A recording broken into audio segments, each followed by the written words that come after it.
Muito bem, sejam bem-vindos ao meu canal, e este canal aqui será dedicado a leituras de livros incríveis. E para começar, vamos iniciar esta série de leitura com o livro que pertence ao clássico da literatura cristã, chamado O Peregrino. Parte 1. Entregue a semelhança de um sonho, por John Bunyan. Desculpas do autor por seu livro. Quando primeiro tomei na mão a pena para assim escrever, não vi essa cena que eu escrevia um livrinho de forma alguma, pois outro eu já tinha a caminho. Antes que houvesse aquele acabado, esse eu já tinha começado. E assim foi. Eu escrevendo sobre uma estrada, o Evangelho e dos santos da jornada, caí de repente em uma alegoria sobre essa jornada e o caminho da eterna alegria. Sobre mais de 20 coisas escrevi. Isso feito, mais 20 coisas percebi. E mais uma vez começaram a se multiplicar, como fagulhas de brasa em fogo a voar. Não, pensei, já que rápido estão a multiplicar. A parte eu as vou colocar, para que não se provem ad infinitum e acabem por engolir este livro que estou por concluir. Bem, assim o fiz, mas sem a ideia distinta, de ao mundo mostrar minha pena e tinta. Nem sei o que eu queria, por certo agradar a leitores eu não pretendia, pois a mim mesmo é que eu escrevia. Nada mais fiz, senão preencheram a estação vazia. Neste meu rabisco, encher minha mente eu pretendia, ao escrever e desviar da perturbação dos pensamentos terríveis que me cercavam então. Coloco a pena no papel com prazer, pensamentos em preto e branco a tecer. Enquanto se revelavam, eu escrevia, e página a página o livro surgia. Em comprimento e largura registrada, tal extensão de obra foi criada. Bem, quando eu, uma vez finalizado, mostrei-o a outros para ver o resultado. Esperavam o elogio ou a condenação. Uns acharam precioso, outros criticaram sem perdão. Uns disseram, publique, outros, deixe de cena. Uns falaram, pode ser bom, outros, não vale a pena. Agora eu estava em um impasse e não sabia qual a melhor coisa a ser feita por mim. Após ponderar, pensei assim. Já que eu estou assim dividido, irei publicar a obra enfim. E assim o caso foi decidido. Pois, pensei, alguns o fariam, outros, esse caminho não percorreriam. Para provar, então, quem disse que eu fazia bem, decidi levar o projeto além. Pensei ainda, se agora eu parasse, nos futuros leitores que eu talvez frustrasse, como eu poderia os impedir de ter em mãos o que lhes daria motivo para sorrir. Para os que desaprovavam a publicação, não é para ofendê-los que segui com a missão. Mas, se outros se alegram em meu ato, peço que não julguem até que conheçam de fato. Se não lhe apraz a leitura, poupe o esforço. Há quem ame carne, mas também quem prefere o osso. Assim, para acabar com a reclamação, eu decidi encerrar a questão. Não posso escrever com estilo tal, com esse método também, e não perder a final. Meu fim, o teu bem? Por que isso não pode ser feito? Nuvens escuras trazem água, enquanto as claras não fazem efeito. Claras ou escuras derramam suas gotas prateadas, regam a terra que germina para lavouras espalhadas. Graças a ambas louváveis igualmente, gera-se o verdadeiro tesouro, a vida da semente. Sim, na mistura de ambas é gerado o fruto. Não se pode distinguir do qual resulta o produto. O qual ao homem que tem fome satisfaz, mas se estiver cheio vomita o que seja e da bênção desfaz. Vês o pescador com sua artimanha, muito bem planeja aquilo que apanha. Veja como usa toda a sua sagacidade, linha, anzol e rede, cada um com a sua utilidade. Mas peixes há quem nem linha, anzol, rede ou nó podem pegar. Esses devem ser atiçados de perto, apanhados no mar. Como o caçador de ave procura pegar sua caça por diversos meios, não há o que não faça. Com armas e redes, com galhos, luz e som. fica em pé, se abaixa e rasteja, muito se esforça o bom. Mas nada disso pode garantir que um bom caçador de pássaros ele vai se sair. Mas com apitos e assobios serão atraídos. Se assim ele não fizer, muitos deles serão perdidos. Se uma pérola a cabeça de um sapo habita, quem diria que de uma ostra veio a dita? Se o que pouco parece contém um tesouro, quanto mais valor se dirá do ouro. Aqueles que isso percebem para o encontrar, em meu livro um tesouro podem achar. Mesmo sem imagens belas que podem atrair, esse ou aquele há, por isso meu livro adquirir. É em meio a essas extravagâncias que são desnecessárias, que ideias ousadas, mas vazias, não ficam solitárias. Não estou totalmente satisfeito, ainda que não deteste. Sei que este seu livro prevalecerá se colocado a teste. Qual o problema será sombrio demais?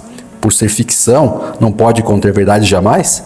Alguns, por histórias tão sombrias quanto a minha de fantasia, podem ver brilhar e resplandecer o que a verdade dizia. Mas eles querem solidez, dizem sua mente o homem, metáforas cegam e afogam o fraco que se consome. Apenas escreve com muita solidez, sobre o divino que tira o homem da insensatez. Por usar metáfora, acaso não sou consistente? Quanto à lei de Deus, isso é diferente. A lei do Evangelho usam desde os tempos antigos, tipos, sombras, metáforas e figuras consigo.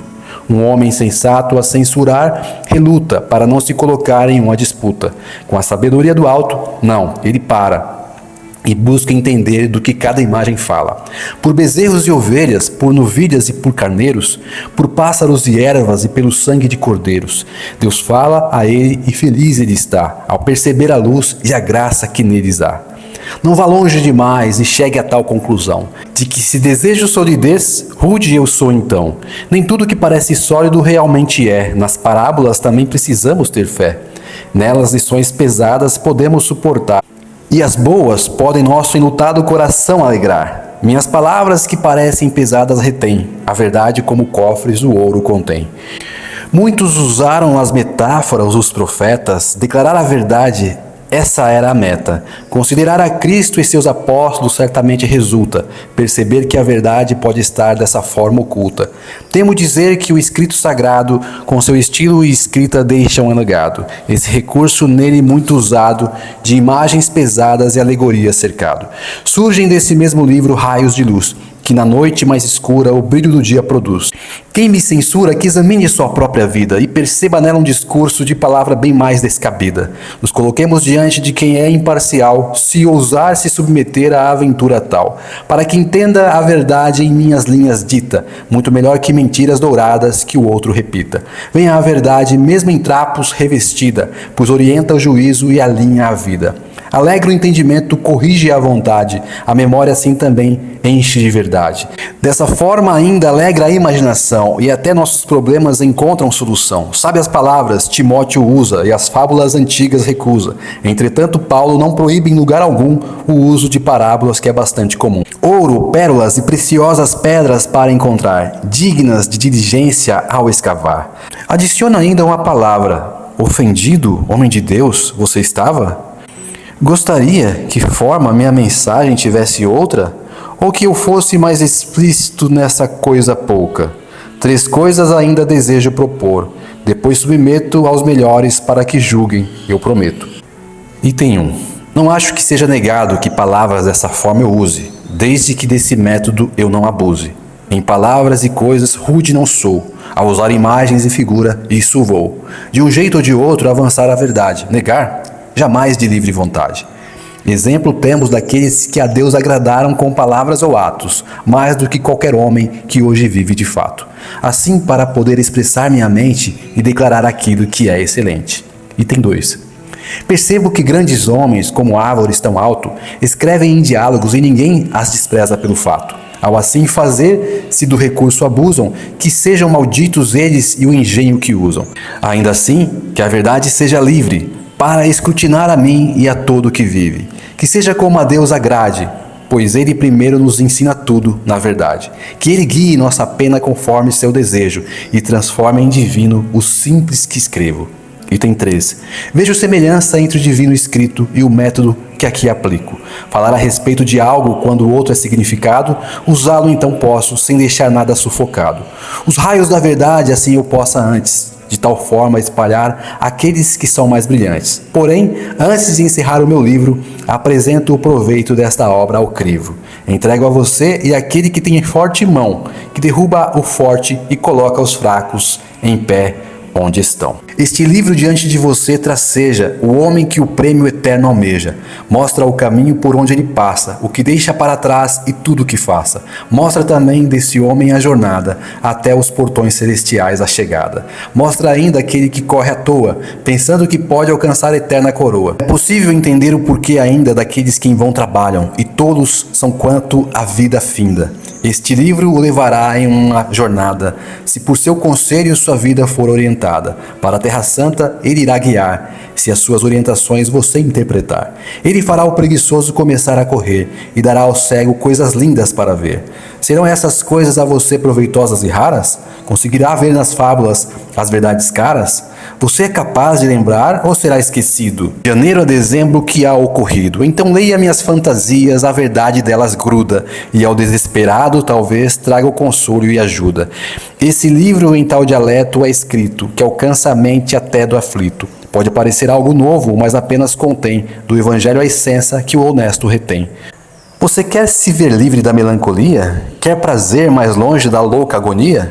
Quer ler enigmas e sua explicação, ou então mergulhar em sua contemplação? Você prefere a carne, ou escolheria ver um homem nas nuvens a falar com você? Gostaria de estar em um sonho mesmo sem dormir, ou em um mesmo momento chorar e rir? Gostaria de se perder e não sofrer nenhum dano, e reencontrar-se depois sem encanto como simples humano? Quer ler a você mesmo e ler não sabe o que, descobre ainda abençoado ou não nas linhas que lê. Se você deseja descobrir, venha então, e alinha meu livro à sua mente e ao seu coração. John Bunyan.